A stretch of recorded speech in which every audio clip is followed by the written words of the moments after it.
చిన్న ఎగ్జాంపుల్ ఒకటి. మేము ఒకసారి యాత్రలకు వెళ్ళినాం. శంకరం గారు మేము యాత్రలకు వెళ్ళినాం.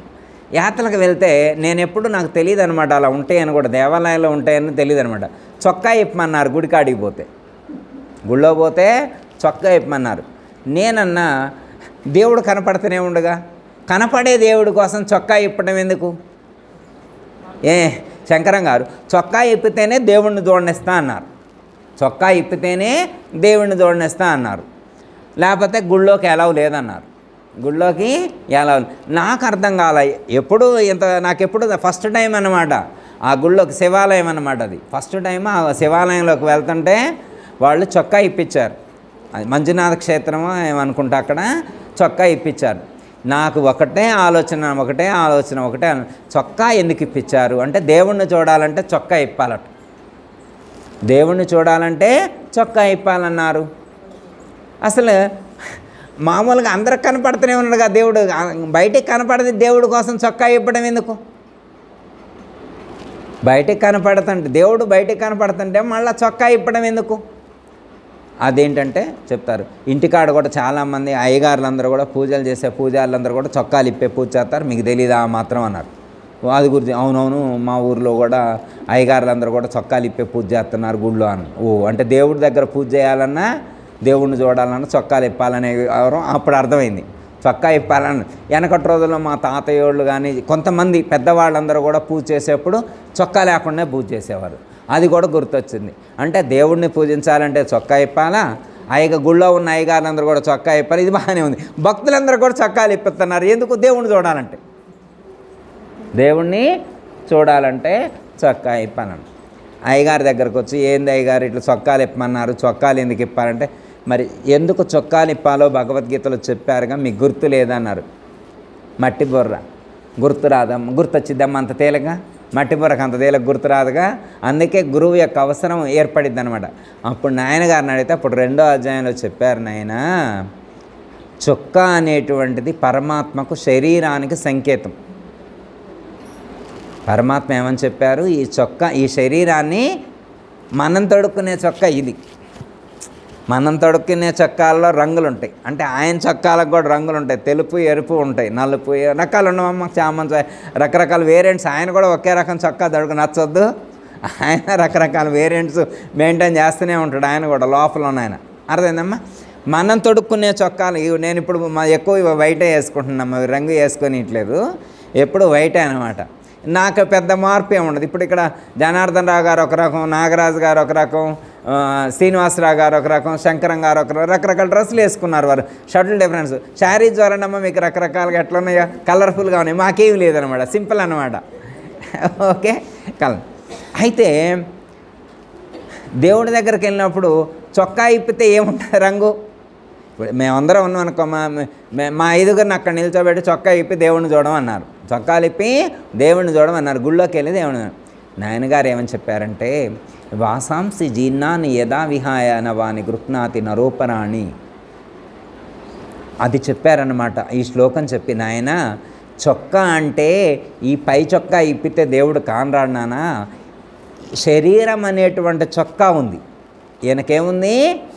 శరీరం అనే చొక్కా ఉంది, అది ఇప్పితే కనపడతాడు అన్నాడు. అయితే ఒక ఆయనకు చొక్కా ఇప్పితే బనీన్ ఉంది, అది కూడా ఇప్పించారు. అది ఇప్పితే స్వెటర్ ఒకటి ఉందంట, అతుక్కుపోయే స్వెటర్ వేసుకున్నంట, హిమాలయాలకు వెళ్ళండి, అది కూడా ఇప్పించారంట. అది కూడా ఇప్పిస్తే 3 ఇప్పించారు ఆయనకి. 3 ఇప్పిస్తే ఆయన అప్పుడు చొక్కా మొత్తం ఇప్పినట్టు గుర్తు. 3 ఇప్పాలన్నమాట. 3 పొరలు ఉన్నటువంటి చొక్కా, పై చొక్కా ఇప్పాలా, స్వెటర్ ఇప్పాలా, బనీన్ కూడా ఇప్పాలి. ఇప్పితే ఆయన మొత్తం చొక్కా ఇప్పినట్టు. ఓకే అమ్మ. అట్లే మనం కూడా 3 లేయర్స్తో ఉన్న చొక్కా ఇప్పాలన్నమాట. భగవద్గీతలో చెప్పినట్టు స్థూల శరీరము, సూక్ష్మ శరీరము, కారణ, ఈ 3 చొక్కాలు వేసుకొని ఉన్నాం మనం. ఎన్ని చొక్కాలు తడుకొని ఉన్నాం? స్థూల శరీరము, సూక్ష్మ శరీరము, అమ్మయ్య. ఈ 3 చొక్కాలు ఇప్పితే దేవుడు కనపడుతారంట. ఇప్పాల్సిన చొక్కాలు ఈ కాదు, మనం టైలర్ దగ్గర కుట్టించుకున్న చొక్కాలు కాదు ఇప్పేది. ఆయన కుట్టిన షర్ట్ ఇది వేరే డిఫరెంట్. ఆయన కుట్టిన షర్ట్ ఇది. దీనికి అసలు అతుకు కూడా కనపడదమ్మా, కింద నుంచి పైకి అక్కడ అతికేసినట్టుందమ్మా. మన మిషన్ కాడికి పోయి చొక్కా కుట్టిస్తే ఎన్ని అతుకులు వేస్తారు, ఆయన వేసిన అతుకులన్నీ కనపడుతుంటాయి. వేసిన అతుకులన్నీ ఎన్ని వంకర్లో తిరుగున్నా కానీ ఈ షర్ట్కి, శరీరం అనేటువంటి షర్ట్కి ఎక్కడన్నా మాసికేసినట్లు కానీ అతికేసినట్టు కానీ అంటుపెట్టినట్టు కానీ ఏడనుందా? ఎంత అద్భుతమైనటువంటి క్రియేషన్ అయింది అమ్మ. అర్థమైంది చొక్కా, అర్థమైంది కమ్మ మనకి. చొక్కా ఇప్పుడు దేవుణ్ణి చూడాలంటే ఏమి ఇప్పాలా? చొక్కా ఇప్పాలా. ఏ చొక్కా ఇప్పాలా? శరీరం అనేటువంటి చొక్కాని ఇప్పాల. ఏ శంకరం గారు, దేవుణ్ణి చూడాలంటే చొక్కా ఇప్పాలంటే మనం కుట్టించుకున్న చొక్కా కాదు ఇప్పాల్సింది, దేవుడు కుట్టిన చొక్కా. శరీరం అనేటువంటి చొక్కా ఎవరు కుట్టారు అమ్మ? ఇది మనం ఎక్కడ తయారు చేయించింది కాదుగా, స్పెషల్ ల్యాబ్లో తయారు చేయించింది అది కాదుగా. ఏ అక్కయ్య గారు, అమెరికాలో మంచి ల్యాబ్ ఉందంటే అక్కడ తయారు చేస్తారంటే మంచి మంచి శరీరాన్ని, అట్లాంటిది కాదుగా అమ్మ. ఇది భగవంతుడు ఓన్ క్రియేషన్, ఇది భగవంతుడు ఓన్ క్రియేషన్ అన్నమాట ఇది. ఎందుకంటే ఈ చొక్కా ఆయనే మంచిగా కుట్టగలడు, ఇంకెవరు కుట్టలేదు. ఇది ఆయనే. ఇగో ఎందుకంటే ఏదైనా కొద్దిగా ఊడింది అనుకోమ్మా, మన డాక్టర్లు అతుకలేస్తారు. ఈయన వేసేడా, ఈ డాక్టర్ వేస్తే అతుకాలగానే ఉంటుంది, ఆయనలాగా ఉండదు అనమాట. ప్యాచ్ జాయింట్, ఇప్పుడు చేతికాడ జాయింట్ ఊడిందనుకోమ్మా, కోసి ఆయన కుట్లేసిండనుకో అతుకాలగానే కనపడుతుంది. ఆయన అదే పరమాత్మ జాయింట్ వేస్తే ఎంత అద్భుతంగా ఉంది ఆయన తెలుస్తుంది. ఆ కుట్టు పడ్డట్టు కూడా తెలియట్లే మనకు, కుట్టు పడ్డట్టు కూడా తెలియదు. లోపల జాయింట్లు ఉంటాయి, ఎముకలు అటు ఇటు మరి కిందికి స్వింగ్ అవ్వాలంటే, చేతులు అటు ఇటు కదలాలంటే జాయింట్లు ఉంటాయా ఉంటావా? జాయింట్లు పైన జాయింట్లు పెట్టిండు, పైన కనపడకుండా మంచి ప్యాకింగ్ పెట్టిండు, అవునా కాదా? జాయింట్లు ఉన్నాయా లేవా? బాల్స్ ఉన్నాయి కమ్మా. బేరింగ్ సిస్టమే ఇది కూడా, బేరింగ్ బాగానే తిరుగుతుంది, బేరింగ్ బాగానే వేసినాడ. దాంట్లో గ్రీజు కూడా పెట్టాలంట, గ్రీజు కూడా పెట్టాలన్నమాట. గ్రీజు లేకపోతే అంటారు డాక్టర్ గారు, బుజ్జి గారికి అరిగిపోయింది అన్నమాట. నడుస్తుంటే టక్క టక్క అంటుంది, మోసం అవుతుందంట. గ్రీజు లేకపోతే డాక్టర్ గారి దగ్గర పోతే ఏమైంది, ఏమంటాడు, నీకు గుజ్జు అరిగింది అంటాడు, గుజ్జు అరిగింది అంటాడు. ఎందుకంటే అవసరానికి మించి వాడుకుంటే అది అరుగుద్ది. ఏదైనా కానీ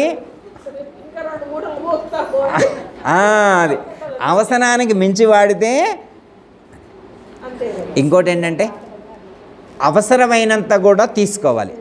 అంటే మనకి లోపల షార్టేజ్ వచ్చినప్పుడు ఏం చేయాలా, బయట నుంచే తీసుకుంటాం, బయట నుంచి తీసుకోవాలన్నమాట.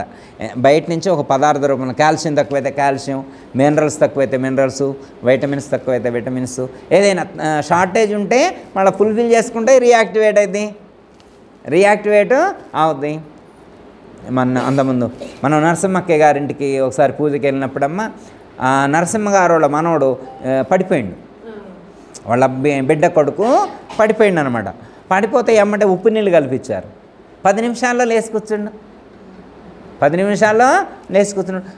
పడిపోయినప్పుడు అన్కాన్షియస్లో ఉన్నాడు, కళ్ళు కనపడటం లేదు, చెవులు వినపడటం లేదు, చెయ్యి కదలట్లేదు, ఏం లేదు. ఏం తక్కువైంది? సోడియం తక్కువైంది. సోడియం తక్కువైతే ఎమ్మటే సోడియం అందించారు బయట నుంచి. లోపల సోడియం తక్కువైతే, బాడీలో సోడియం తక్కువైతే ఏం చేశారు, ఎమ్మటే సోడియం వెంటనే స్టడీలు వేసి కూర్చున్నాడు. వైరాల ఒకసారి భిక్షమయ్య గారని గురువు గారు మీకు తెలిసే ఉంటుందమ్మా, చూసే ఉంటారు. భిక్షమయ్య గారు ఆయన కూడా కళ్ళు తిరిగి కింద పడిపోయాడు, కదలట్లా, చూడట్లేదనమాట, చెయ్యి కదిలేచ్చట్లా. మా భారతక్కయ్యో రాదక్క వీళ్ళేం చేస్తుంది, ఎమ్మటే పంచదార తీసుకొచ్చి నోరు కూడా తెరవట్లా, గట్టిగా ఇట్లా తెరిచి నోట్లో పంచదార పోసారు.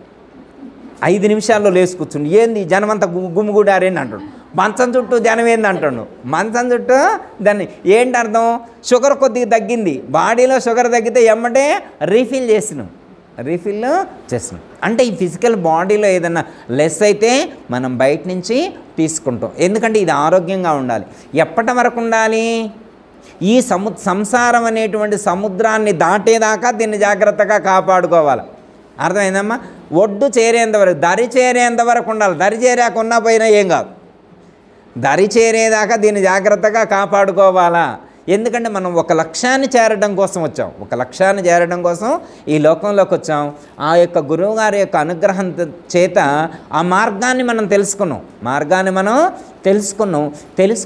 చేత ఏమవుతుందంటే మనం అత్యంత తక్కువ సమయంలో లక్ష్యాన్ని చేరుకునే అవకాశం ఏర్పడింది. లేకపోతే అది అంత తేలిగ్గా సాధ్యమయ్యేటువంటిది కాదు. ఎందుకంటే అమ్మా ఇది సనాతనమైనటువంటి బ్రహ్మ విద్య, ఇది సనాతనమైనటువంటి బ్రహ్మ విద్య. దక్షిణామూర్తి దగ్గర నుంచి శ్రీమన్నారాయణుడికి, సూర్యభగవానుడికి, యాజ్ఞవల్కికి, జనకుడు, శుకుడు, సాందీపుడు, శ్రీకృష్ణుడు, అర్జునుడు, ఉద్ధవుడు, ఇలా పరంపరాప్రోక్తంగా ఉన్నటువంటి ఎందరో సద్గురువుల యొక్క పరంపరలో ఈ యొక్క జ్ఞానం ప్రకటితమైంది. మరి అలాంటి అద్భుతమైనటువంటి గొప్ప జ్ఞానాన్ని మనం పొందే అవకాశం మన గురువుగారు ఈరోజు మనకు అనుగ్రహించారు. అది మన అదృష్టం. లేకపోతే ఈ జ్ఞానం హిమాలయాలకు వెళ్ళినా చెప్పట్లేదు. ఒక ఆయన హిమాలయాలకి 12 సార్లు వెళ్ళొచ్చిండు, 12 సార్లు వెళ్ళొచ్చిండు, ఈ జ్ఞానం కలగలేదు ఆయనకి. కానీ మనకి హైదరాబాదు రాజధానిలో, తెలంగాణ రాజధాని హైదరాబాదులో ఆశ్రమం కట్టి హిమాలయాల్లో కూడా అందించినటువంటి గొప్ప జ్ఞానాన్ని ఇక్కడ అందిస్తున్నారంటే అది మన అదృష్టం కాదా? ఎంత అదృష్టం ఉంటే ఇలాంటి జ్ఞానం మనకి, అది పూర్వజన్మ సుకృతం ఉంటేనే ఈ యొక్క జ్ఞానానికి సంబంధించినటువంటి అంశాన్ని వినేటువంటి అవకాశం వస్తుంది. అంతే అమ్మ, లేకపోతే ఎందుకు వస్తుంది? అందుకే గురువు లభించాలి అంటే పుణ్యం ఉండాలి. ఏముండాలి? పుణ్యం ఉండాలి. పుణ్యం అధికంగా ఉంటేనే మంచి జన్మ వస్తుంది, మంచి గురువు కూడా లభిస్తాడు, మంచి గురువు కూడా. అయితే చాలామంది ఏమనుకుంటారు, ఉపదేశం తీసుకుంటే అయిపోయినట్టు, జన్మరహితం అయినట్టే అనుకుంటున్నారు. కొంతమంది ఏమనుకుంటారంటే ఒక ఉపదేశం తీసుకుంటే అయిపోయినట్టే అంటారు. ఉపదేశం తీసుకునే ముందు పక్కన వాళ్ళు చెబుతారు, ఏం కాదులే, ఏమి లేదు, మంత్రం చెబుతారు, మంత్రం చదువుకుంటే చాలు అంటారు. మంత్రం చదువుకుంటే చాలు, ఏం కాదంటారు. ఇక మంత్రం చెప్పిన తర్వాత ఇక మంత్రం చదువుకో పొద్దాకల కలపంటప్పుడల్లా మంత్రం చదువుకో అని అడుగుతారు. మరి ఇవన్నీ అడగటం వల్ల ఎవరు ప్రయోజనం కోసం? అంతేమా. ఇప్పుడు మంత్రం చదువుకోవడం వల్ల ఎవరికి ప్రయోజనం చేకూరుద్ది? ఎవరు చదువుకుంటే వాళ్ళకే ప్రయోజనం చేకూరు. ఉపదేశం తీసుకోవటం అంటే అమ్మ ఒక స్కూల్లో ఎంట్రీ అయినట్టు, అడ్మిట్ అయినట్టు. ఒక పిల్లవాడిని వాళ్ళు సపోజ్ ఉదాహరణకి ఒక స్కూల్లో జాయిన్ చేసామనుకోమ్మా, ఒక స్కూల్లో ఐఐటి ఉన్నటువంటి స్కూల్లో పిల్లవాడిని జాయిన్ చేసినాం అనుకోమ్మా, తెల్లారి ఉద్యోగం ఇస్తారమ్మా పిల్లగాడికి? వాళ్ళు జాయిన్ చేపిస్తే రేపు ఉద్యోగం ఇస్తారా? పోనీ రెండు రోజుల తర్వాత ఇస్తారా? పోనీ 1 సంవత్సరం తర్వాత ఉద్యోగం ఇస్తారా? పిల్లగాడు చేరిన సంవత్సరానికి కూడా ఉద్యోగం ఇరమ్మా. అయ్యో అదేంది, సంవత్సరమైన ఉద్యోగం ఇవ్వకపోవడం ఏంటి? మనం చేర్పించింది ఐఐటీలోగా, సంవత్సరం అయింది. అంటే ఆ స్కూల్లో చేరినటువంటి వాడు ఫస్ట్ క్లాసు, సెకండ్ క్లాసు, అలా 1 by 1, 7th, 9th, 10th, inter, degree, ఇలా ఒక్కొక్కటి రీచ్ అవుతూ పైకి ఎదిగినప్పుడు చదువు మొత్తం పూర్తయిపోతేనే డిగ్రీ వస్తుంది, ఉద్యోగం వచ్చే అవకాశం ఉంటుంది. అలాగే ఈ యొక్క ఇదేంటి ఆశ్రమాన్ని ఏమంటారు? బ్రహ్మ విద్యా పాఠశాల. దీన్ని ఏమంటారు? అది మామూలు పాఠశాల అయితే అది మామూలు విద్యా పాఠశాల, ఇది బ్రహ్మ విద్యా పాఠశాల. ఈ యొక్క బ్రహ్మ విద్యా పాఠశాలలో విద్యాభ్యాసం చేయాలంటే గురువు దగ్గర మనం అడ్మిట్ అవ్వాలి. ఈ ఆశ్రమంలో కూడా అడ్మిట్ అవ్వాలి, అడ్మిషన్ ఉంటుంది, ఇక్కడ కూడా అడ్మిట్ అవ్వాలి. ఈ ఆశ్రమంలో అడ్మిషన్ తీసుకోవడం అంటేనే ఉపదేశం తీసుకోవడం. ఉపదేశం తీసుకోవడం అంటే స్కూల్లో చేరడం అని అర్థం. చేరగానే ఉద్యోగం రాదు. స్కూల్లో చేరిన తర్వాత ఏం చేయాలా? ఆ స్కూల్లో ఏ కోర్సులు చెబుతారో తెలుసుకొని ఆ కోర్సులు ఫుల్ఫిల్ చేయాలి. ఆ కోర్సులు ఎవరైతే ఫుల్ఫిల్ చేస్తారో వాళ్లకు ఈ యొక్క పాఠశాలలో పొందవలసినటువంటి ప్రయోజనాన్ని వాళ్ళు పొందగలుగుతారు. ఓకే, అర్థమైందా? ఇప్పుడు మన యొక్క బ్రహ్మ విద్యా పాఠశాలలో మా నాయనగారు ఒక టైటిల్ పెట్టారు, జనన మరణ భ్రాంతి రహిత అచల పీఠము మరియు అచల ఆశ్రమం అని చెప్పారు. మరి ఈ పాఠశాలలో ఇక్కడ ఏం బోధిస్తారు మన గురువు గారు? అమ్మ ఈ పాఠశాలలో మనకి ఏం బోధిస్తారు అమ్మ? కారు డ్రైవింగ్ చెప్తారా? కాదుగమ్మా. బిర్యానీ వంట నేర్పిస్తారా ఇక్కడ? లేదుగమ్మా, బిర్యానీ వంట నేర్పిరుగా. మరి ఈ పాఠశాల ఏమి నేర్పిస్తారు? ఏ విద్యను నేర్పిస్తారమ్మా? బ్రహ్మపట్నం పోవడానికి దారి చూపిస్తారు. బ్రహ్మపట్నం పోవడానికి దారి చూపిస్తారు. ఏ బస్ ఎక్కాలో ఆమె బ్రహ్మపట్నం పోవాలంటే ఏ బస్సు ఎక్కాలో. ఆమె బ్రహ్మ అంటే ఏమి నేర్పుతారు ఇక్కడికి వస్తే? ఏమి నేర్పుతారో చెప్పొద్దామని ఇప్పుడు కొత్తగా ఇప్పుడు నవీన్ ఉన్నానుకో, గురువుగారు మీ ఆశ్రమంలో మేము ఉపదేశం తీసుకుంటే మాకేమి నేర్పుతారని అడిగిండు అనుకో, ఇంతకుముందు చేరి నేర్చుకున్న వాళ్ళు నేను ఇది నేర్చుకున్నాను చెప్పాలా వద్దా? చెప్పాలా వద్దా?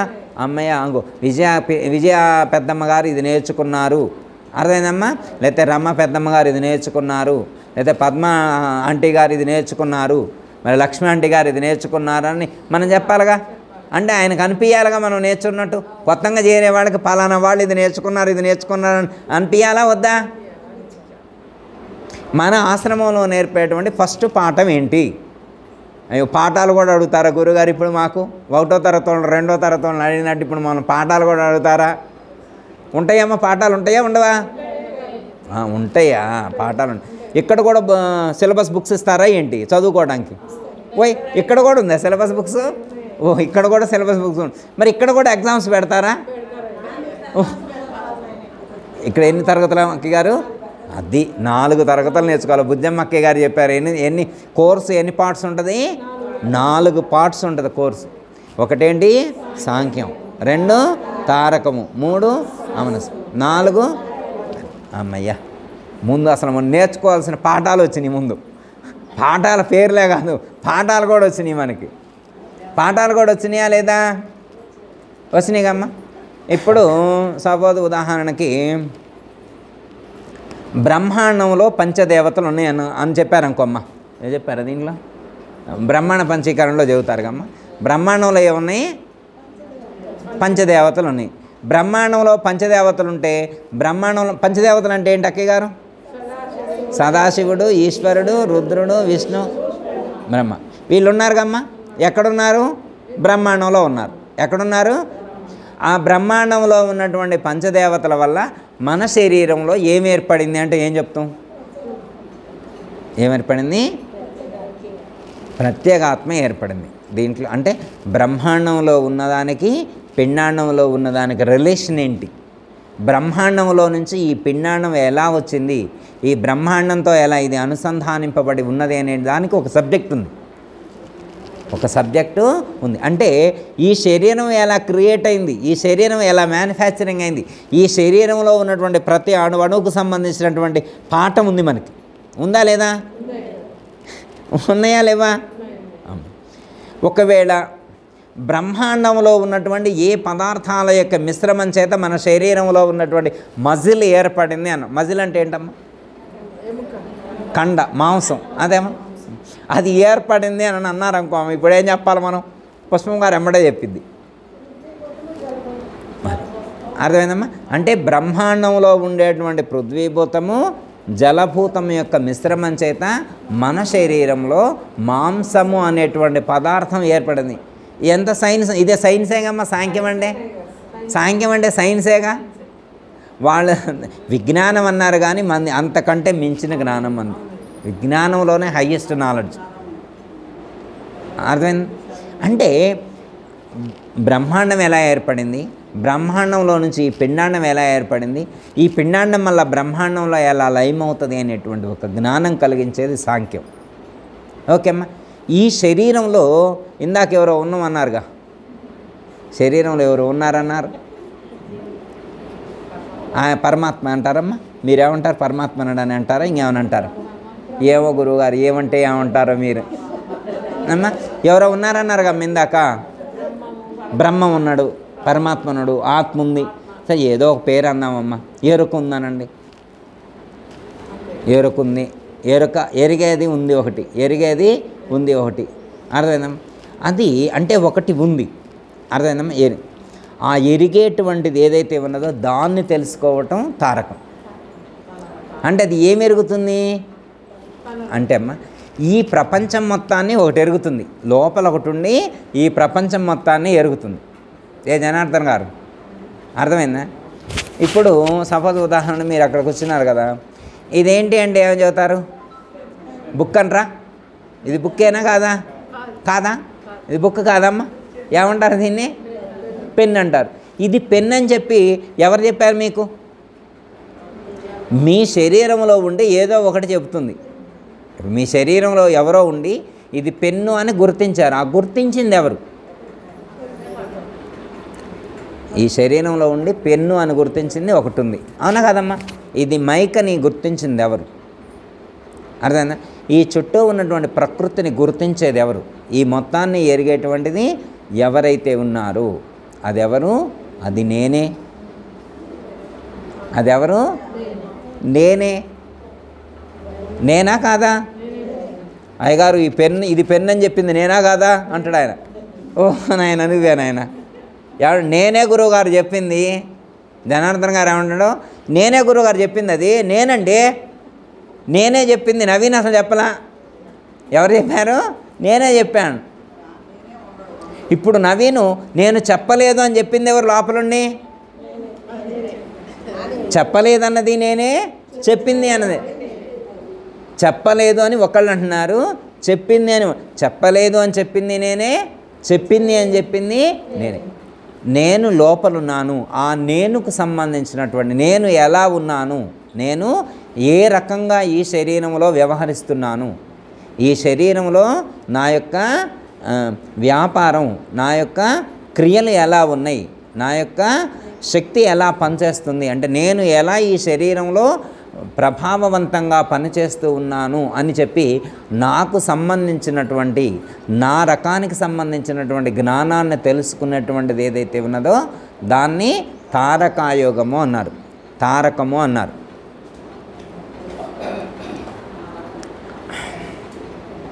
దాన్నే స్వయం విచారణ అన్నారు. దాన్నే స్వయం అంటే నాకు సంబంధించి నన్ను నేను గుర్తెరగాలి అన్నారు. నన్ను నేను గుర్తెరగాలి అన్నారు. సపోజ్ ఉదాహరణకి అక్కయ్య గారు, నేను లోపలే ఉన్నాను చెప్పారు కదా, నేను ఎక్కడున్నా ఇప్పుడు? లోపలే ఉన్నా అన్నారు కదా. ఈ లోపల నేను ఎప్పటి నుంచి ఉంటున్నా? అమ్మ ఇప్పుడు సపోజ్ ఉదాహరణ కర్పూరం డబ్బా ఎడబెట్టాం, ఎప్పటి నుంచి ఉంటుంది ఈ కర్పూరం డబ్బా అని ఎవరన్నా ప్రశ్నించామనుకోండి, ఏమని చెబుతారు? సపోజు ఈ డబ్బా వచ్చిన కాడి నుంచి ఒక సంవత్సరం అయిందనుకో, సంవత్సరం క్రితం ఈ డబ్బా లేదు, సంవత్సరం కాడి నుంచి ఈ డబ్బా ఎక్కడ ఉంటుంది అని చెప్తామా చెప్పమా? అమ్మ ఈ డబ్బా ఇక్కడ ఎప్పటి నుంచి ఉంటుంది అంటే మనం చెప్పగలుగుతాం. ఒక అవగాహన ఉంది మనకి, ఈ డబ్బా ఎప్పటి నుంచి ఉంటుంది ఇక్కడ అనే దానికి ఒక అవగాహన ఉంది. ఈ పీఠం ఎప్పుడు కట్టారు అంటే పలానా టైం కాడి నుంచి ఈ పీఠం ఉన్నది అని ఒక అవగాహన ఉంది. ఈ మైక్ ఎప్పటి నుంచి ఇక్కడ ఉంటుంది అని అంటే ఒక అవగాహన ఉంది. ఈ మైక్ పలానా సో టైంలో దీన్ని కొన్నాము, అప్పటి నుంచి ఈ మైక్ ఇక్కడ ఉన్నదని మనకి తెలుస్తుంది. ఈ మైక్ ఎప్పటి నుంచి ఇక్కడ ఉంటుందో తెలుసు, ఈ పెన్ ఎప్పటి నుంచి ఇక్కడ ఉంటుందో తెలుసు, అలాగే ఈ పీఠం ఎప్పటి నుంచి ఇక్కడ ఉంటుందో ఇవన్నీ తెలుసు. ఇవన్నీ తెలుస్తున్నాయి కదా. అలాగే మీరు ఈ శరీరంలో ఎప్పటి నుంచి ఉంటున్నారు? ఉన్నాగా మనం ఉన్నామా లేవా? ఇందాక ఉన్నామని ఒప్పుకున్నారు, పైన మూలం ఉందని, కింద ఆకులు కొమ్మలు ఉన్నాయని చెప్పుకున్నాం కదా. మనం పైన ఉన్నామని ఎప్పటి నుంచి మనం ఈ శరీరంలో ఉన్నాము అనేటువంటి ప్రశ్న వేసుకుంటే ఏం చెప్పగలుగుతాం? ఏమన్నారంటే ఫస్ట్ స్టార్టింగ్ నుంచి ఇందులో ఉన్నారు అని చెప్తారు కొంతమంది. కొంతమంది ఏమని చెప్తారంటే 6వ నెలలో నుంచి ఉన్నాడు అని చెప్తారు. అప్పుడు అంత ముందు కూడా ఉంటాడులే కానీ కదలిక లేదు కాబట్టి 6వ నెలల కాడి నుంచే కదలిక ఉంటుంది కాబట్టి అప్పటి నుంచేనని చెప్పుకోవచ్చు. ఓకే అమ్మా.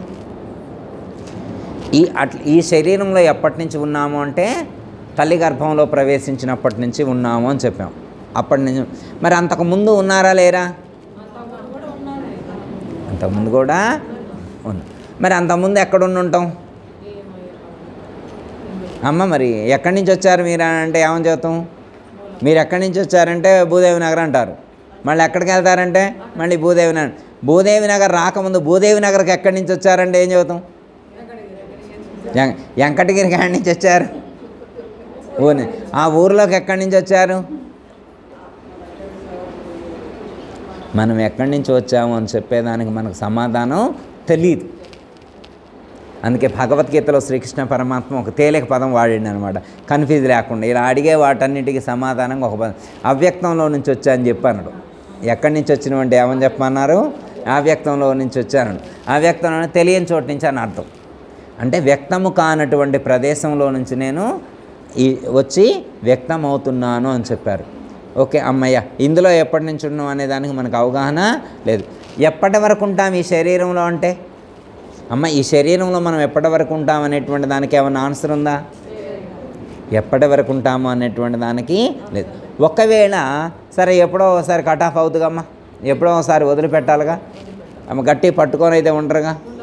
ఎప్పుడో ఒకసారి వదిలిపెట్టామనుకో అమ్మ, వదిలిపెడితే ఎక్కడికి వెళ్తారు? ఇప్పుడు నాయనగారు లేరుగా అమ్మ, శరీరంతో లేరుగా. సీతమ్మ గారి శరీరంతో లేరుగా అమ్మ, ఈశ్వరరావు గారి శరీరంతో లేరుగా, నాగరత్నయ్య గారి శరీరంతో లేరుగా అమ్మ, పార్థివ్ గారి శరీరంతో లేరుగా అమ్మ.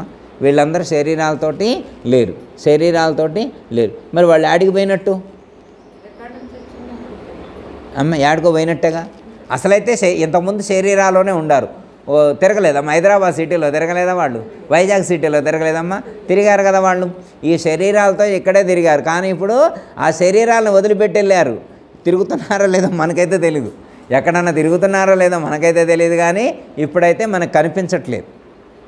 దానికి అవ్యక్తంలో నుంచి వచ్చారు, అవ్యక్తంలోనికి వెళ్ళారు అని చెప్తారు. అవ్యక్తంలోనికి వెళ్ళారు అని చెప్తారు. ఒకవేళ మనం ఎక్కడి నుంచి వచ్చామో మళ్ళీ అక్కడికి వెళితే ఒక సాధన పూర్తవుతుందని చెప్పారు.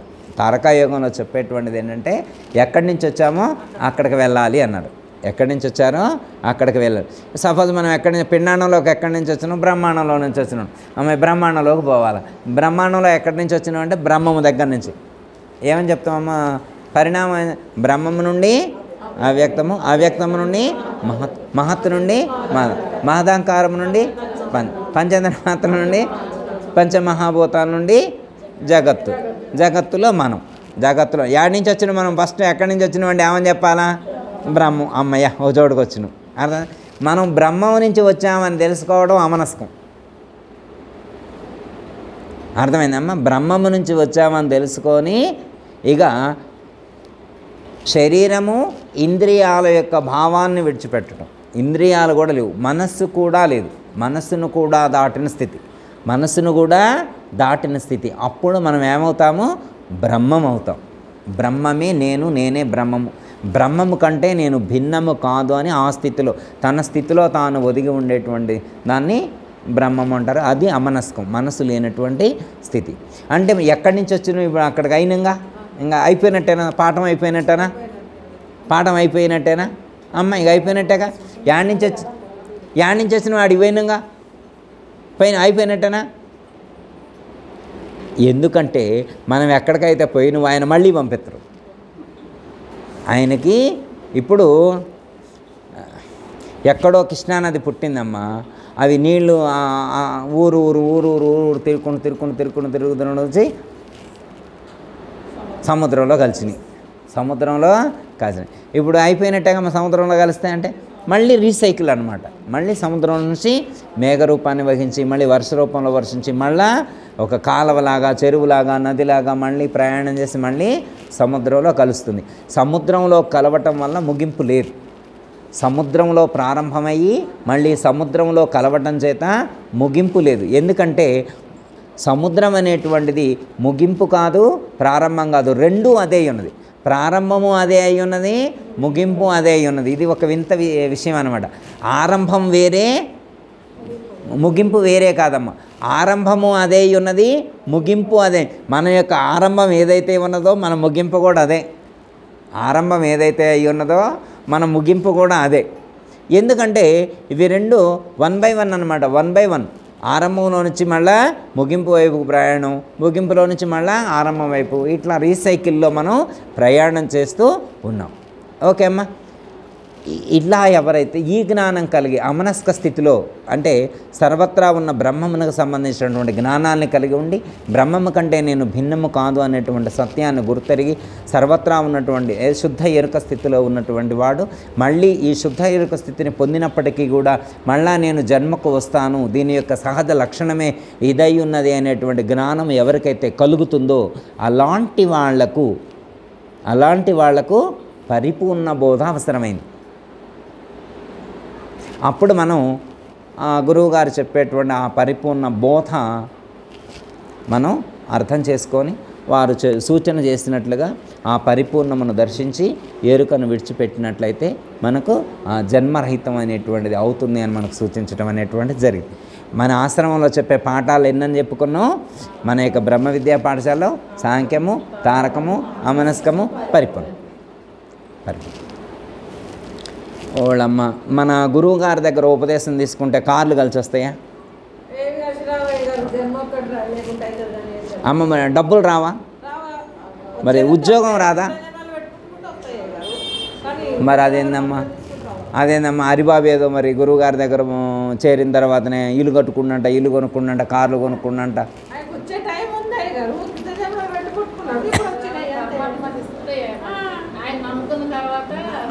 అంటే ఏంటంటే ఉపదేశం తీసుకోవడం ద్వారా కలిసి వస్తుంది అని అనుకోవడం కరెక్ట్గా అర్థమైందమ్మా. ఒకవేళ ఒక ఆయనకు ఉపదేశం తీసుకోవడంలోనే ఉన్న కారు పంచర్ పడిందంట అంటే అమ్మా ఒకళ్ళు ఎవరో ఉపదేశం తీసుకుంటే వస్తున్నాయి. ఉపదేశం తీసుకుంటేమో వాళ్ళ ఇంట్లో దొంగలు పడ్డారంట తెల్లారి. ఉపదేశం తీసుకున్న తెల్లారే దొంగలు పడ్డారంట. ఇప్పుడు ఉపదేశం తీసుకోవడంలో ఏమైనా తప్పు జరిగిందేమో అందుకే దొంగలు పడ్డారని ఆయన ఇక ఆశ్రమానికి రావట్లేదు. అర్థమైందమ్మా. అంటే కర్మ అనుభవానికి ఉపదేశానికి సంబంధం లేదమ్మా. ఉపదేశానికి సంబంధం లేదు. ఎందుకంటే ఉపదేశం తీసుకోవడం ద్వారా ఎప్పుడైనా మేలు కలుగుతుందే తప్ప నష్టం అనేది ఎప్పుడూ కలగదు. నష్టం అనేది ఎప్పుడు కూడా కలగదు. అర్థమైందమ్మా. ఉపదేశం తీసుకుంటే కలిసి వస్తుంది అనుకోవడం కరెక్ట్ కాదు. ఉపదేశం తీసుకుంటే ఉద్యోగం వస్తుందని కానీ, ఉపదేశం తీసుకుంటే కార్లు వస్తాయి, ఉపదేశం తీసుకుంటే మంచిగా పిల్లలకు పెళ్ళిళ్ళు అవుతాయని ఇలాంటి అనుకోవడం కరెక్ట్ కాదు. అలాంటి కోరికలు తీర్చుకోవడం కోసం గురువు గారి దగ్గర ఉపదేశం తీసుకోకూడదు. అర్థమైందమ్మా. ఓకే. నమ్మకుంటే సొమ్ము అది వేరే విషయం. నమ్మకుంటే సొమ్ము వేరే విషయం. కానీ మెయిన్ కాన్సెప్ట్ ఏంటంటే ఉపదేశం తీసుకుంటే మీకు మేలు జరుగుద్దని చెప్పి, మీకు కలిసి వస్తుందని చెప్పి ఎవరో చెప్పారని చెప్పి మీరు వచ్చి అలా ఉపదేశం తీసుకోకూడదు. ఉపదేశం తీసుకోవడం ద్వారా కలిసి రావడం అనేటువంటిది కరెక్ట్ కాదు. ఉపదేశం తీసుకుంటే జ్ఞానం కలుగుద్ది. ఏం కలిసి రాదంటే అసలు కలిసి రాదని కాదమ్మా, కలిసి వస్తుంది. ఏం కలిసి వస్తుందంటే జ్ఞానం కలుగుద్ది. జ్ఞానం కలుగుద్ది, అపారమైనటువంటి జ్ఞానం కలుగుద్ది. ఆ జ్ఞానము మనకి అజ్ఞానాన్ని దూరం చేస్తుంది. మోక్ష పదం వైపు అడుగులు వేయడానికి కావలసినటువంటి స్థిరమైనటువంటి నమ్మకం మనకు ఏర్పడుతుంది అప్పుడు. ఓకే. కాబట్టి ఉపదేశం తీసుకోవడం వలన ఎలాంటి లౌకికమైనటువంటి ప్రయోజనాలు కలుగుతాయని అనుకోవడం కరెక్ట్ కాదు. అలాగే ఉపదేశం తీసుకోవడం వల్ల ఎవరికో నష్టం కలుగుతుంది అనుకోవడం కూడా కరెక్ట్ కాదు. ఉపదేశం తీసుకోవడం వల్ల నష్టం కలగదు, లాభం కలగదు. లాభ నష్టాలతో ప్రమేయం లేకుండా ఉంటుంది. ఆ ఉద్దేశంతో గురువు దగ్గర ఉపదేశం తీసుకోవాలి. ఉపదేశం తీసుకోవడం అనేటువంటిది కూడా జన్మల పుణ్యవశమున, అంటే ఎన్నో జన్మలలో చేసినటువంటి పుణ్యఫల విశేషం చేత మాత్రమే ఒక గురువు లభిస్తారు తప్ప ఎందుకు లభిస్తారమ్మా? ఎవరికి పడితే వాళ్ళకి ఈ మంచి గురువు ఎందుకు లభిస్తారు? మంచి గురువు లభించాలి అంటే కూడా పుణ్యం కూడా ఎక్కువగానే ఉండాలి. పుణ్యం కూడా ఉన్నది. అవును. అనంత కోటి జన్మాని ఆత్మజ్ఞానం లభ్యతే. ఓకే, అర్థమైందమ్మా. ఎందుకంటే అనేక జన్మలలో చేసినటువంటి పుణ్యము ఫలిస్తేనే ఇలాంటి ఆత్మజ్ఞానాన్ని బోధించేటువంటి గురువు లభిస్తారు. లేకపోతే అంత తేలిగ్గా లభిస్తారమ్మా? గురువు లభించడం అంటే అంత తేలిగ్గా ఉందా? ఎందుకంటే మనకు చెప్తారు కదా, చేసుకున్న వాళ్ళకి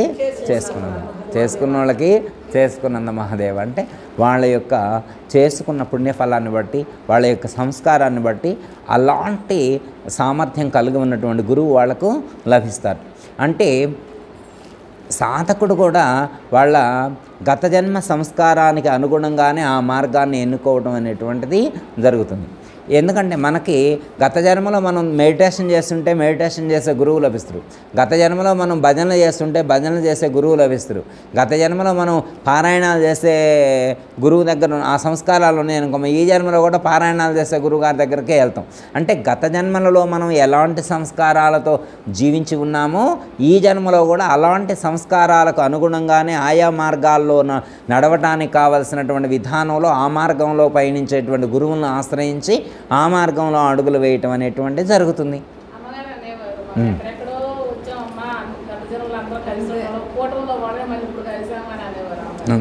అంతే. ఇంతకుముందు మనకి ఆ రిలేషన్స్ ఉన్నాయి కాబట్టే మళ్ళీ మనం ఇక్కడ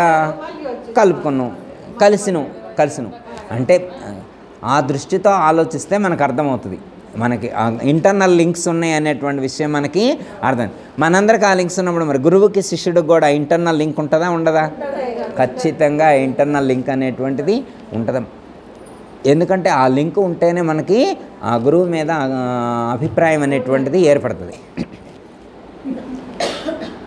గురువుని సెలెక్ట్ చేసుకోవాలి అంటే ఎలా సెలెక్ట్ చేసుకోవాలి అనే దానికి పెద్దలు ఏమని చెప్పారంటే, అమ్మగారు ఎగ్జాంపుల్. అమ్మగారు అంతకుముందు చాలామంది గురువులను చూస్తారట, చాలామంది గురువుల్ని చూస్తారు. కానీ నాయనగారిని చూసిన తర్వాత అమ్మగారు ఫిక్స్ అయిపోయారంట. అమ్మగారికి అనిపించిందంట, అమ్మగారు చెప్పారు, నాయనగారిని చూడగానే అమ్మగారికి ఈ గురువు మాత్రమే నన్ను తరింప చేయగలడు అనే నమ్మకం నాకు ఏర్పడింది అన్నారు.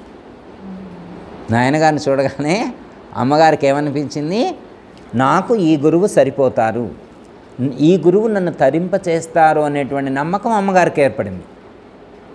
అర్థమైందమ్మా? శిష్యులకి, సాధకులకి ఒక గురువుని చూసినప్పుడు ఈ గురువు నన్ను తరింప చేయగలడు అనేటువంటి నమ్మకం ఏర్పడాలి ముందు. అర్థమైందమ్మా? ఆ నమ్మకం ఏర్పడినప్పుడు మాత్రమే ఆ గురువు చెప్పినటువంటి పద్ధతిగా జీవించగలుగుతాం. అర్థమైందమ్మా? ఆ నమ్మకం ఎప్పుడు ఏర్పడుతుందంటే లోపల ఉన్నటువంటి సంస్కారానికి అనుగుణంగా ఆ నమ్మకం అనేటువంటిది, ఆ భావం అనేటువంటిది దృఢమవుతుంది. అర్థమైందమ్మా? లేకపోతే మనకు ఆ నమ్మకం కలగదమ్మా, ఆ నమ్మకం మనకి కలగదు. ఒక్కోసారి టెంప్ట్ అయ్యి ఎక్కడో చేరతాం, చేరిన తర్వాత అనవసరంగా ఈ గురువు దగ్గర తీసుకున్నా, అనవసరంగా ఈ గురువు గారి దగ్గర తీసుకున్నా, అనవసరంగా ఈ గురువు గారి దగ్గర తీసుకున్నా అని చెప్పి అంటారు. అలా అనవసరంగా ఈ గురువు గారి దగ్గర ఉపదేశం తీసుకున్నా అనేటువంటిది ఏముండదమ్మా. అర్థమైందమ్మా? వాళ్ళ దగ్గర ఉన్న పుణ్యానికి, వాళ్ళ దగ్గర పుణ్యం అంతే ఉంది, ఆ పుణ్యానికి తగ్గట్లే ఆ గురువు లభించారు, అంతే. అలాగే మన పుణ్యానికి తగ్గట్లుగా ఈ గురువు లభించారు. మన అదృష్టం ఇది, వాళ్ళ అదృష్టం అది. అర్థమైందమ్మా? ఉపదేశం తీసుకోవడం వల్ల కలిసి వస్తుంది అనుకోవడం కరెక్ట్ కాదు. ఉపదేశం తీసుకుంటే నష్టం వస్తుంది అనుకోవడం కరెక్ట్ కాదు. ఉపదేశం తీసుకోవాలి అంటే ఒక మంచి గురువు దొరకడం అనేటువంటిది మన అదృష్టం. గొప్ప జ్ఞానాన్ని అందించే గురువు లభించడం అనేటువంటిది మనకి మామూలు విషయం కాదనమాట. అది ఇప్పుడే తెలియదు కానీ తదనంతర కాలంలో మనకు తెలుసు. ఇప్పుడు మనం ఉపదేశం తీసుకునేప్పుడు ఇంత జ్ఞానం లేదు, ఉపదేశం తీసుకునే రోజున ఇంత జ్ఞానం లేదమ్మా. ఏదో తీసుకుంటే బాగా అనిపించింది తీసుకున్నాం. కానీ ఒక 20 సంవత్సరాలు గడిచిన తర్వాత, 10 సంవత్సరాలు గడిచిన తర్వాత ఈ 10 సంవత్సరాల అనుభవంలో మళ్ళీ ఈ జ్ఞానాన్ని, ఈ అనుభవాన్ని పక్కన పెట్టుకొని ఒక్కసారి లోకంలో ఉన్న గురువులను పరిశీలించినప్పుడు మనకేమనిపిస్తుంది, రైట్, నేను రైట్ వేలోనే ఉన్నాను, నేను సరైన మార్గంలోనే ఉన్నాను, నేను ఒక మంచి గురువునే చేరగలిగాను. మనం చేరామా? వారి అనుగ్రహం చేర్చింది మనం. అమ్మ అది అంతేకమ్మా. ఇప్పుడు మనం ఈ గురువుని చేరకుండా ఇంకెక్కడికన్నా పోతే ఏమయ్యేది నాకు అర్థం అనిపిస్తుంది. ఈ లోకంలో ఈ జన్మకి ఇలాంటి సద్గురువు లభించకపోతే, ఇలాంటి మహాత్ముడు యొక్క సాంగత్యం లేకపోతే నా గతి ఏమవును అనిపిస్తుందా అనిపిదా? అర్థమైందమ్మా? మనకే అనిపిస్తుంది. అయితే అమ్మ మనకి ఇన్ని సంవత్సరాల తర్వాత అనిపించింది, కానీ గురువు గారికి ముందే తెలుస్తుంది, అమ్మగారికి ముందే తెలుస్తుంది, నాయనగారికి కూడా ముందే తెలుస్తుంది అనమాట. వాళ్ళు ముందే గుర్తించి చెప్తారు. ఎట్లా అంటే అమ్మ అమ్మగారు కానీ నాయనగారు కానీ జీవన శైలి ఎలా ఉండేది అంటే, కొంతమంది వచ్చి అడిగినా ఉపదేశం ఇవ్వలేదు, కొంతమంది వచ్చి 5 సార్లు 10 సార్లు 15 సార్లు 20 సార్లు తిరిగినా ఉపదేశం ఇవ్వలేదు. నాయనగారు 20 సార్లు తిరిగినా ఉపదేశం ఇవ్వలేదు. ఒక ఆయన ఉపదేశం తీసుకోనన్నా కానీ పిలిచి మరీ ఉపదేశం ఇచ్చారు. మన అనుభవంలో ఉందే. కొంతమంది నాకు వద్దన్నాడు, కాదు తీసుకోద్దా అని చెప్పి ఇచ్చారు. ఇప్పుడు ఎట్లా అంటే అమ్మ మనకి ఒక ఆయన గారు ఆదివారం అక్కయ్య గారు ఒక భక్తురాలను ఎక్కించుకొని వస్తున్నాను అనమాట. ఆవిడ ఏమన్నదంటే, నేను ఈ గురువు గారి దగ్గర ఉపదేశం తీసుకుంటా అన్నది. నేనైతే తీసుకోను అన్నాడు. ఆయన ముందే చెప్పాడు, నేను ఉపదేశం తీసుకోను, ఆడిపోయిన తర్వాత నువ్వు గురువుగారు ముందల ఏదనంటే నేను ఊరుకోను, ఇంటికాడే రూల్స్. ఉపదేశం తీసుకో, దండం పెట్టు ఇవన్నంటే నేను దండం కూడా పెట్టను. నేను వాడు పోయిన తర్వాత దండం పెట్టను. నేను లోపలికి కూడా రాను, నేను బయటే ఉంటాను. నేను గేడు దాకా తెసపోతాను అంతే. నీ ఇష్టం, నువ్వు ఏదైనా చేసుకో, నేను బయటే ఉంటా. ఆయన ఏదైనా తినేది తెచ్చుకొని బయట కూర్చునేవాడు. చెట్టు ఉంటే బయట చెట్టు కింద కూర్చుంటే ఆమె లోపలికి వచ్చేది. తర్వాత మరి బయట ఉన్నాక వినపడుతుంటాయి. గురువుగారు ఏం చెప్పేది బయట ఉన్నా వినపడతాయి అమ్మా. బయట ఉన్న లోపలికి వచ్చి తర్వాత కొన్ని రోజులు అయిన తర్వాత బయట వచ్చి ఆ మెట్టి దగ్గర కూర్చునేవాడు. తర్వాత లోపలికి వచ్చి రేకుల కింద కూర్చున్నాడు. ఆయన ఏమన్నాడు, ఒకటే సరే మీ భర్త గారు వచ్చి మా భార్యకి ఉపదేశం ఇవ్వండి అని చెప్తేనే ఇస్తారు గురువుగారు, లేకపోతే ఇవ్వరు. మా ఆయన గారు ఒప్పుకున్నారు ఇమ్మన్నారు అని చెప్తే కాదు, ఆయన గారు వచ్చి చెప్పాలన్నమాట. ఆయన గారు వచ్చి ఓకే అని చెప్తేనే ఇస్తారన్నమాట. చెప్పమని అన్నారు. అంటే ఇక ఆయన గారు వచ్చిందనమాట. ఏమండి మీరు అదేదో ఇస్తారంటగా ఉపదేశం, ఆవిడ గారికి ఇచ్చుకోండి అన్నాడు. ఆవిడ గారికి ఇచ్చుకోండి అన్నాడు. సర్లేండి, సరే నాయన కూర్చొని ఆయన అన్నాడు. మరి ఆవిడ గారికి ఉపదేశం ఇమ్మంటున్నారు, మరి అది ఉపయోగపడదా అన్నారు. ఆ ఉపదేశం అనేటువంటిది ఉపయోగపడదా అన్నారు. ఏమో గురువుగారు నాకు అవన్నీ తెలీదు, ఆవిడ అడుగుతుంది మీరు ఇస్తారంట, ఆవిడకి ఇవ్వండి, నన్ను ఇన్వాల్వ్ చేయొద్దు అని. ఆవిడకి ఉపయోగపడేటువంటి ఉపదేశం నీకు ఉపయోగపడదా? ఆలోచించుకో. ఆవిడకు ఉపయోగపడేటువంటి ఉపదేశం నీకు ఉపయోగపడదా? నాకైతే వద్దు, అవన్నీ నాకైతే వద్దు. సరేనైనా నీకు వద్దకపోతే పర్వాలేదు, కానీ ఆ ఉపదేశం నీకు కూడా ఉపయోగపడుతుంది అని చెప్పారు.